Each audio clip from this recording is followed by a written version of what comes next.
What's going on YouTube, man? We finna be listening to rappers who went broke in the stupidest ways. I don't know, it just randomly popped up on my For You page. So if we finna go ahead and just watch this.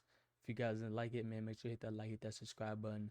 And yeah, man, let's try to get to 500 subscribers. And if we do that, I don't even know, man. I'm gonna be so happy.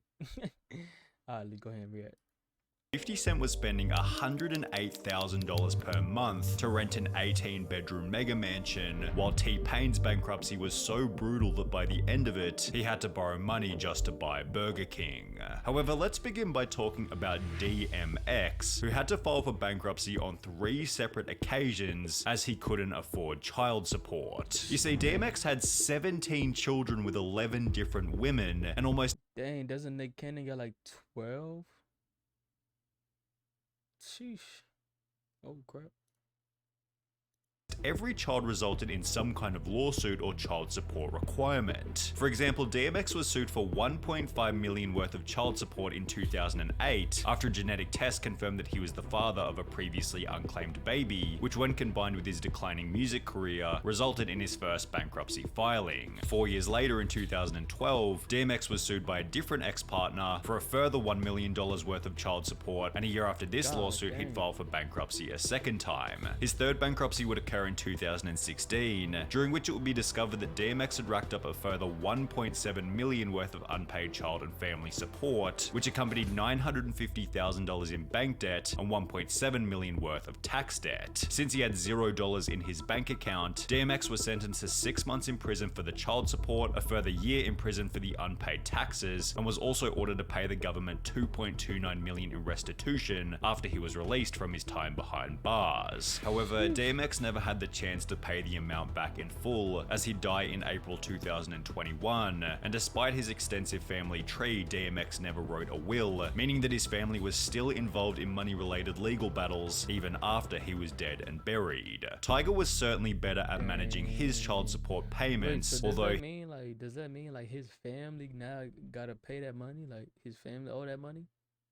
Cause if that's true, then dang, that's tough, man. Rest in peace to DMX though. he definitely had a weakness when it came to luxury spending. After cultivating his career as a successful rapper, Tiger's name entered news headlines after he'd purchased a $200,000 Mercedes Maybach for his girlfriend, while being $480,000 behind in rental payments on a luxury Malibu home. As a result, Tiger was sued by his landlord, although he'd failed to show up to court as he was on holiday in Turks and Caicos. Yet this situation wasn't the only example of Tiger spending big in one area while being financially behind in another. For example, in 2016, while shopping for a new Bentley, Tiger's Ferrari 458 was repossessed in the parking lot as Tiger hadn't been paying for the loan. Despite this, Tiger would go on to purchase another Mercedes Maybach, as well as a Land Rover, So he just buying cars, buying debt.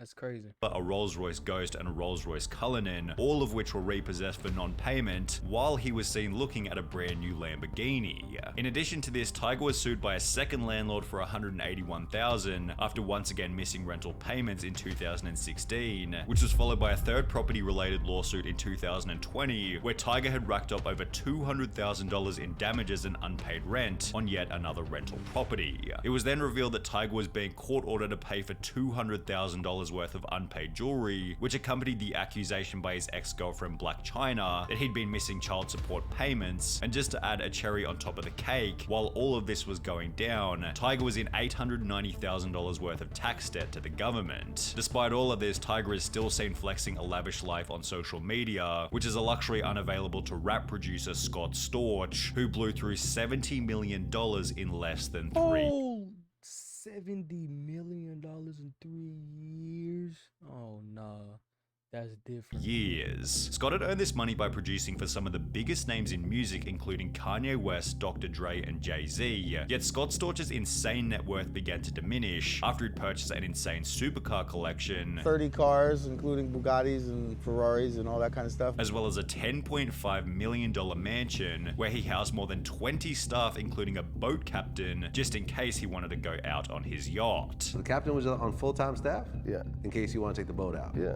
And the boat boat was how many bedrooms? 7, 7-bedroom boat, worth about how much? 20 million. 20 million. Scott went on to explain just how much this lifestyle was costing him. My monthly overhead for my household employees was somewhere in the neighborhood of $1 million a month I was spending. And that if he continued to work, there wouldn't have been any problems, although this isn't what he would do. It went from me working and delivering to doing drugs and not going to the studio. I just stopped working, and then I got depressed and jaded. As mentioned, Scott stopped making music and instead began to get addicted to the nightlife in Miami. And with no money coming in plus $1 million a month going out, it was only going to be so long before Scott hit zero. By 2009, just 3 years after having a net worth of $70 million, Scott had filed for bankruptcy. 6 years later, Scott would file for bankruptcy a second time, claiming to have a grand total of $3,600 of assets to his name, $100 in cash, $500 in clothing, and a $3,000 watch. Most shocking, his music companies are valued at $0, and in 2014 he made a grand total of only $10,000. Throughout this hardship, Fat Joe was one of the only rappers to keep their friendship with Scott, possibly because Fat Joe went through a similar situation himself.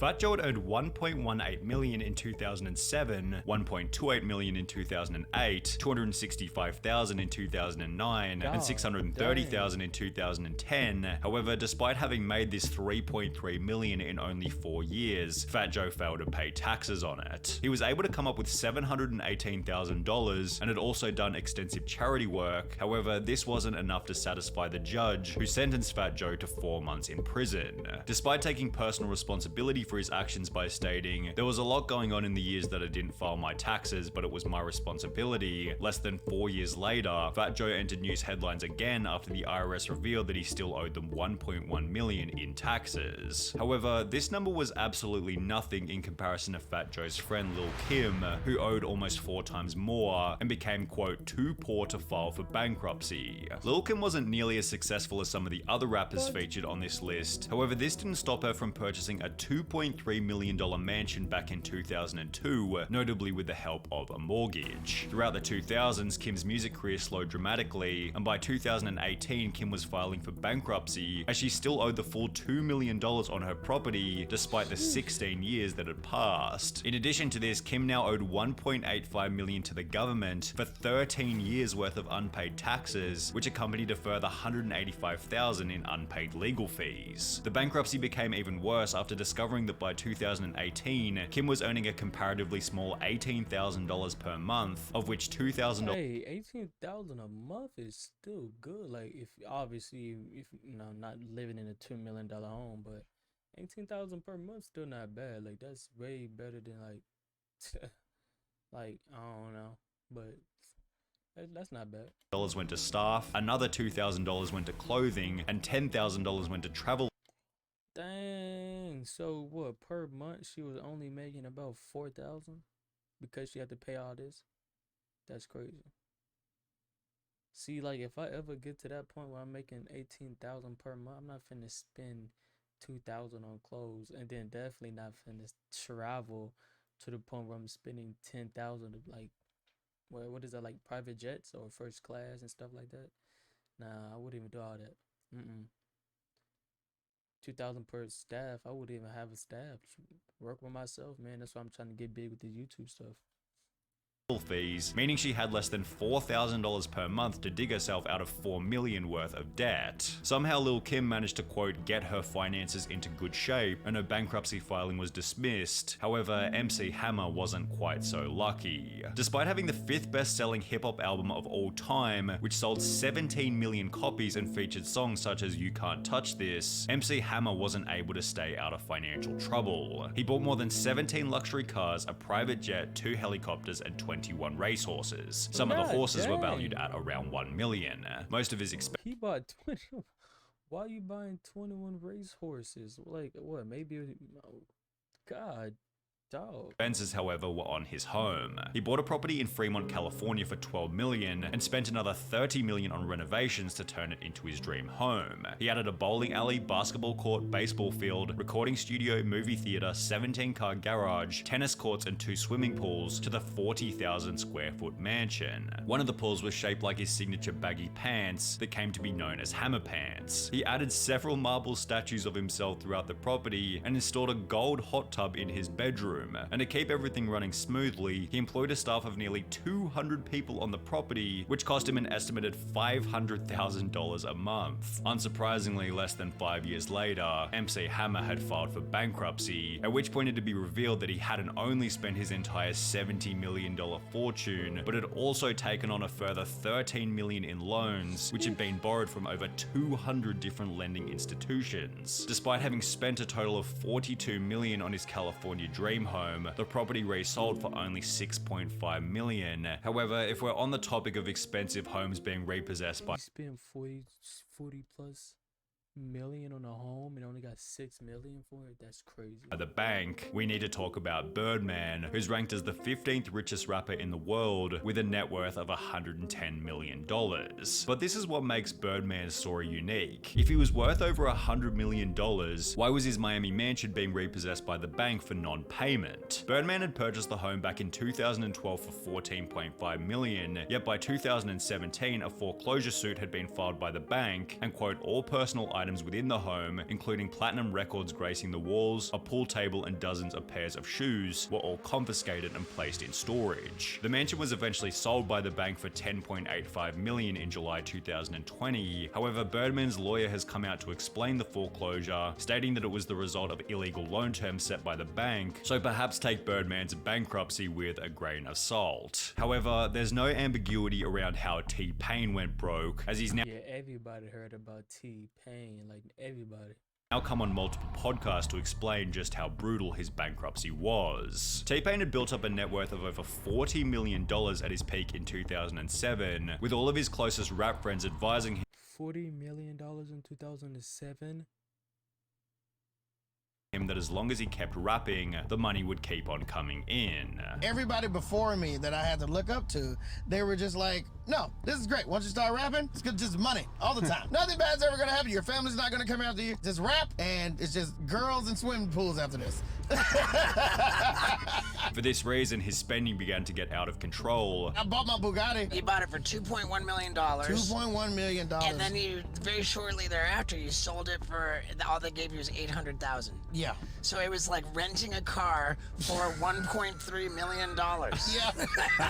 With the purchase of his Bugatti accompanying a $400,000 chain and houses for his workmates, I got this house I want to get. I got this other house for my assistants and, you know, all my runners and my producers and stuff. So we bought a house after that, and we just started going crazy with the money. I wasn't paying attention to it. which was extra bad as T-Pain never even checked in on how much money he had. I didn't want to know because I was led to believe that this is just it's only gonna grow. Because these rappers told me that I'm just gonna make money forever. It's just gonna keep going up and up. In the process, T-Pain began to create less music, and within a few years, his accountant was advising him that he was almost out of money. My accountant was like, dude, you're like out of money. And I was like, no, I'm not. And while T-Pain seemed confident that he had plenty of cash left, reality set in for him after he'd have to borrow money just to buy food. When you say you was broke, was you had like $0 broke? I had to borrow money to get my kids Burger King. What's the most you ever had in the bank at one time? 40 million. However, T-Pain was lucky to get away with a loss of only 40 million, as the final person on our list makes this number look like loose change, 50 Cent. 50 didn't only release the 10th best-selling American hip-hop album of all time, but he also made over $100 million on a vitamin water investment, plus a further $78 million from a luxury underwear deal. In the late 2000s, 50 Cent made an estimated $300 million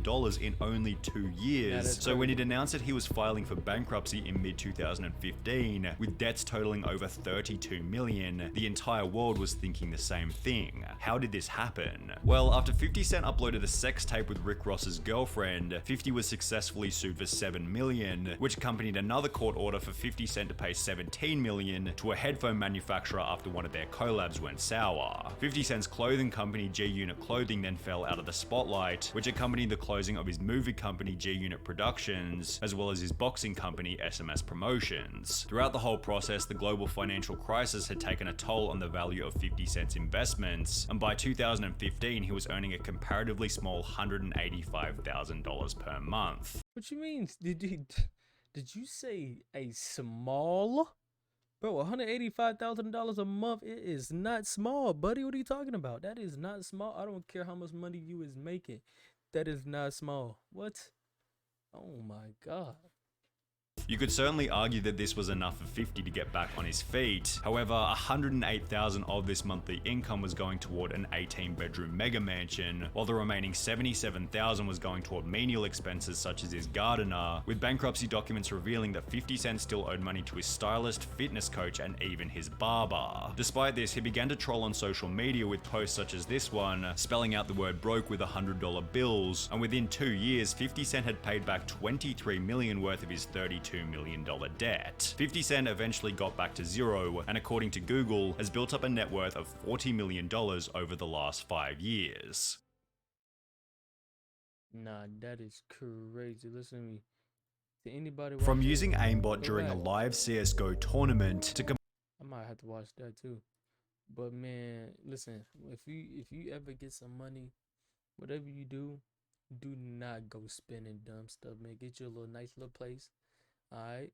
And that's all you need, man. A nice little place, nice little car, and just keep going, man. Just stack up that money. And then when you get to a certain amount, you have some fun. You feel me? I'm not saying work forever, but do not sit there and spend, like, let's say you only got $10 million in the bank. Don't sit there and spend 9 and then want to start saving. You get what I'm saying? Like, anyway, it's your boy. I'm out. 10 mil is crazy to even think of, though. Peace, man. Y'all be safe, man.